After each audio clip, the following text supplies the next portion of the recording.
Let's get into a plot summary of Cajamarca, the sun god's twilight. This is the epic saga set during the fall of the Inca Empire and the Spanish conquest. Let's dive right into it. Part 1 is titled The Inca Civil War. It opens with the empire at the height of its power, but weakened by a mysterious plague. Sapa Inca Huayna Capac has died, and his sons battle for control. In the south, Huasca rules from the old capital of Cusco, while Atahualpa, the brilliant military commander, controls the north from Quito. We also meet the great generals Quizquiz and Chalcayamac, who lead Atahualpa's armies to victory after victory.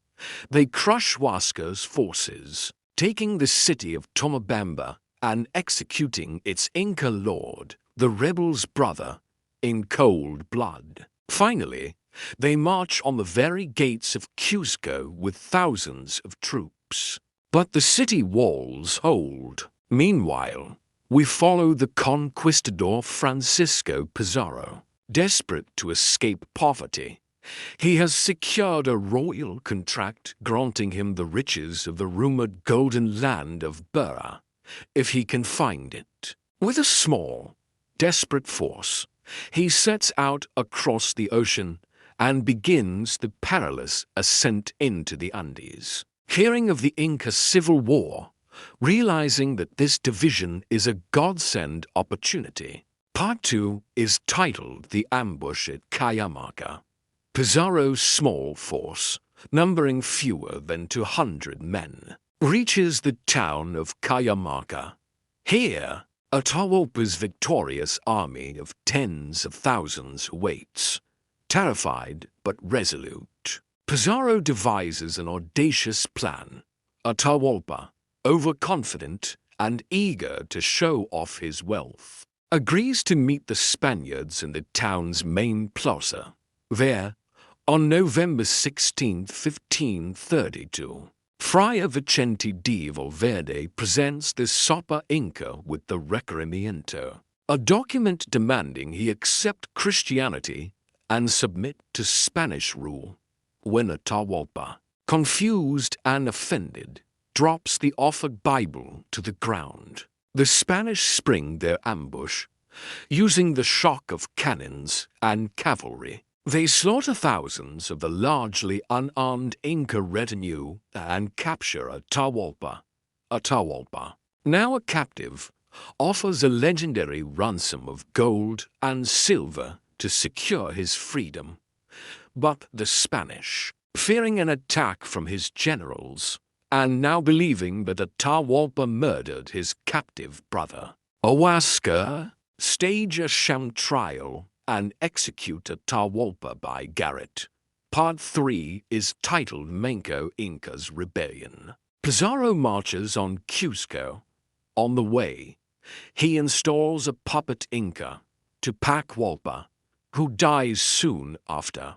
Hearing of Atahualpa's execution, the general Quizquiz declares himself emperor, but is soon driven out of Cusco by Manco Inca, Atahualpa's youngest brother, who seeks to reclaim his birthright. Pizarro allies with Manco, who takes Cusco, but the Spanish viceroy soon sacks the sacred city and brutally mistreats its people, subjected to relentless abuse by Pizarro's brothers. Gonzalo and Juan, Manco escapes into the mountains and launches a massive rebellion, besieging both Cusco and the new Spanish capital of Lima.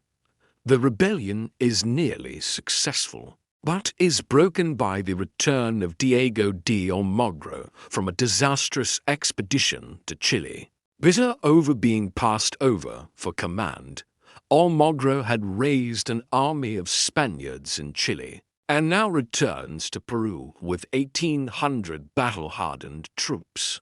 Realizing they have more soldiers than the Spanish ever could send to Peru, the Spaniards turn on one another. A bitter rivalry over ownership of Cusco erupts between Almagro and the Pizarro brothers.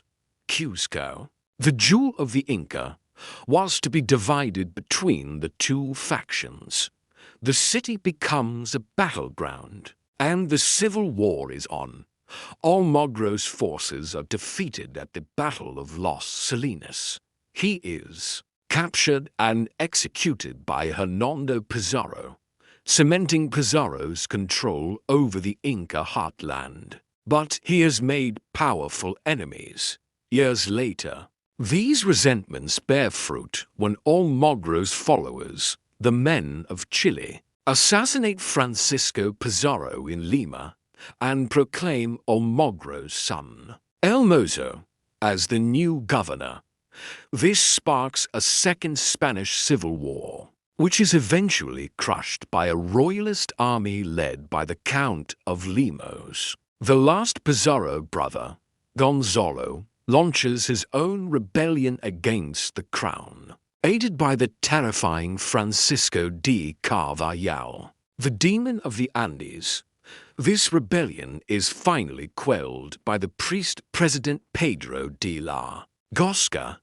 Cusco is taken without a major battle when Gonzalo's army dissolves upon learning of his capture.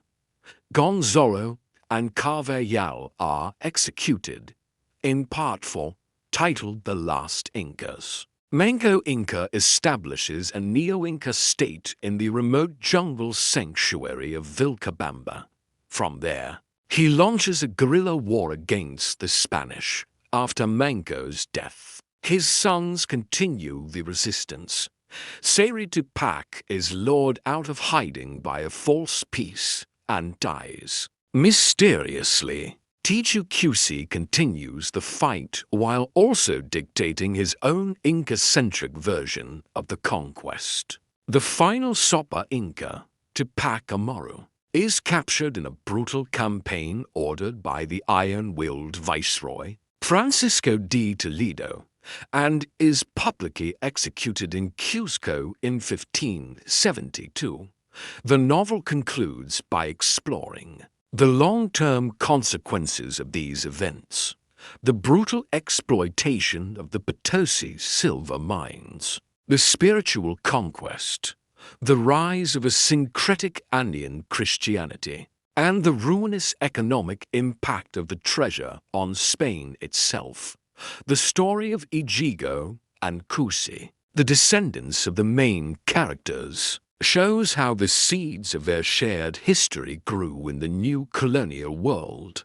The novel ends with the enduring Andean myth of Incari, the prophesied return of the Inca king, a testament to the unconquerable spirit of a people who refuse to be erased. Thank you so much for watching. If you enjoyed the video, please leave a like and subscribe so you don't miss any of our future videos.